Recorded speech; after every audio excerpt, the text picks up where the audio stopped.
a top of 23 degrees. Well, over the last couple of days, there's been a lot of talk about tipplers, and has it been handed back to the people or not? And the Marine Action Group have been on this for a long time. Keith Douglas from the Marine Action Group is on the line. Morning, Keith. Morning, how are you? Yeah, good, buddy. Now, what happened at the vote yesterday? There was a vote at council yesterday where I think it was 5 to 8 or something, 8 to 5. 8 to 5, that's right. Yeah, voted that the barefoot bar at Tipplers should not be bulldozed, but should be renovated and reopened. Well, that's probably the best decision this council's ever made, I would say. But is it a decision, Keith, or is it because it's kind of it's very vague exactly what was said and how it was put? There's still room for council to wiggle out of this arrangement. So where are we up to? Well, look, it was a 4-hour debate, and it shouldn't have been. It should have been a very easy decision to make, just to come in behind the community and get behind common sense measures. But you're quite right. There is still some wriggle room that some people at council can take advantage of. So it's by no means is this issue over at all. We have saved the tavern, so I mean that's the most important thing. We've saved an iconic piece of infrastructure at Tipplers that is so important to everybody. So that we can take a little bit of a sigh of relief on.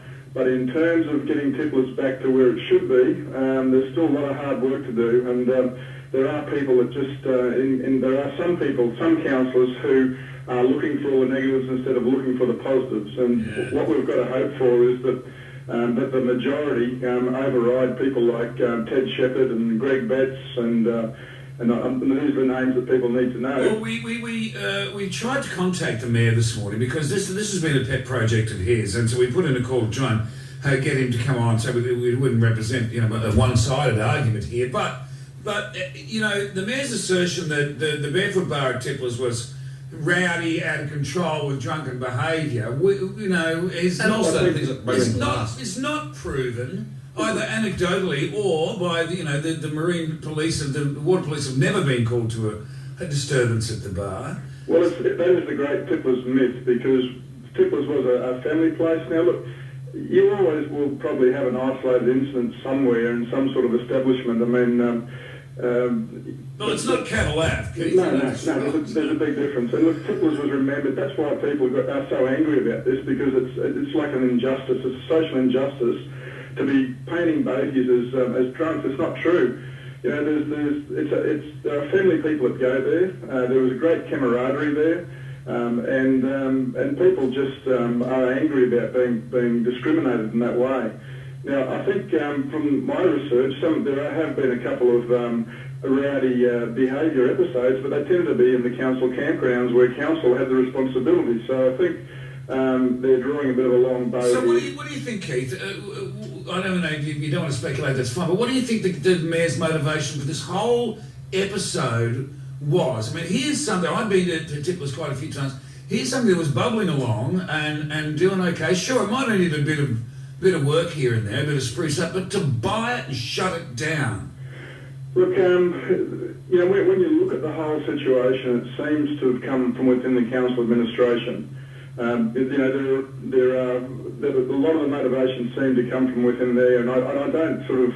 I suppose at this point I don't really want to. I said to the council yesterday, let's move on. Let's put all of this behind us. We've got an opportunity to do something at Tipplers that's bigger and better than what anybody imagined, and there are some fantastic ideas that have come out of all of this. And I suppose I don't want to pick over the old bones, because I think. I really do. You're happy to move on. Yeah, let's move forward, Keith. How should it be run? Who should run it? And how should it be set up?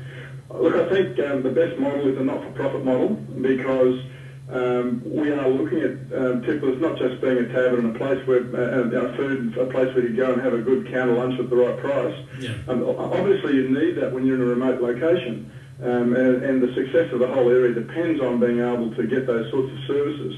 But what we've done is expand and use our imagination as to what could Tipplers be. First of all, a lot of school children don't get a chance to go there, and some can't afford to pay the excursion fees, and it costs more to go to an island. So we've said, let's use the profits that we can generate from the tavern to help subsidise children to be able to go over there on school trips, and that's a way we can give back to the community. Let's look at training people in how to handle jet skis properly, and let's educate people who are new to boating as to what you need to know out in the Broadwater. Let's get some marine events going for the marine industry so that we can have boat launches there. I mean, Tipplers, for those people who haven't been there, is one of the most idyllic places in the world, and people constantly say, I've been all over the world, I've never seen a place like Tipplers. So it really is worth fighting for. Absolutely. I just think it's a great one. It's the greatest travesties that it was shut down. And I've still yet to hear a good reason for that, Keith. I'm not inviting you to comment on that, but I'm just going to say I haven't heard a good solid reason for that yet. Yeah, look, I think some people got a bit carried away on a sort of an extreme environmental theme without really considering, without really seeing the big picture, and not even really probably being people that went to Tipplers. So I think it was something that started off as a theory and just ended up in to be a complete saga. Yeah. But I do have to acknowledge two people that have been critical in this, and they are Peter Young and Eddie Saroff. They have really stopped and listened at the 11th hour to our concerns, and really embraced the ideas and have seen the benefits that they can give to the community. And we were just absolutely shocked to hear some of the comments that were made by the council that spoke against it yesterday. Look, there was so much anger in the public gallery. People were jumping around their seats and shouting, and Well, it's a very hot issue, this one, and has remained that way, mate. And listen, we've got to get moving on. But thank you very much, Keith, and thanks to the Marine Action Group for staying on this. Because you guys have been really, really working hard to keep Tipplers for the people's use. And we got to say thank you for that. Absolutely, particularly for the kids. Well done. Yeah, no, look, we appreciate that, but I must also acknowledge one other organisation that has really stood with us, and that's the Combined Chamber of Commerce. And they have done so much. Without them, we could not have fought this campaign as long and as hard as we've had to. So.